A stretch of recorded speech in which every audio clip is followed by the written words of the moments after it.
Off and running today, Senator Marco Rubio of Florida threw his hat into the presidential race just one day after Hillary Clinton made her run official. And both have very different ideas on the economy and policy. John Harwood usually reports for us from Washington, but we're happy to have him here in studio tonight. John, good evening. Let's talk a little bit about the economic approaches of the various declared candidates.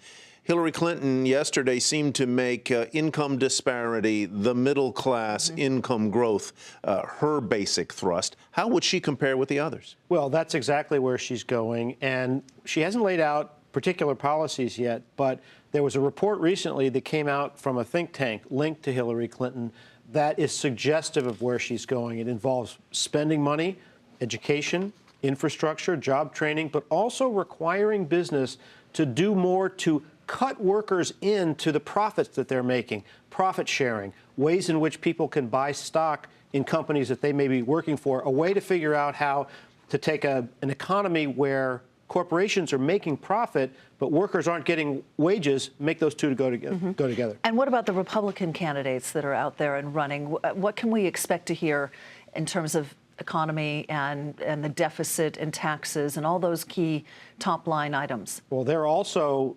focusing and making a point of saying middle-class incomes are stagnant. They're going to focus on inequality, much different solutions. Marco Rubio, for example, getting in the race today, has got a massive tax cut that he acknowledges would expand the deficit. He would eliminate the estate tax, eliminate the capital gains tax, lower the top rate to 35%, lower the business rate to 25%, and it would provide a lot of tax relief at the top, also for the middle class. The question is, are people willing to accept an expansion of the deficit? He's going to test that proposition. Is he a classic supply-sider in that sense? In other words, lower rates. I concede that tax revenues are going to go down in the short term, but we're going to get better growth out of it in the long term, and that will ultimately raise tax revenues? The preferred term right now is a growth Republican. Republicans are contrasting themselves with Democrats by saying, we are going to be the party of economic growth. They're the party of redistribution. You'll see that throughout the Republican field.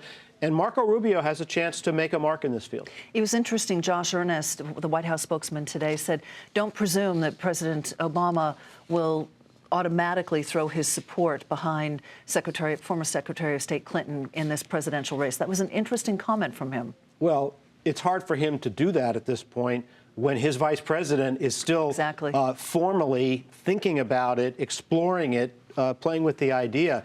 I think at the end, Joe Biden will not get in a race against Hillary Clinton, but until that's made clear, President Obama is going to take some hands off. All right, John, great to have you here. You bet. John Harwood. Sure is.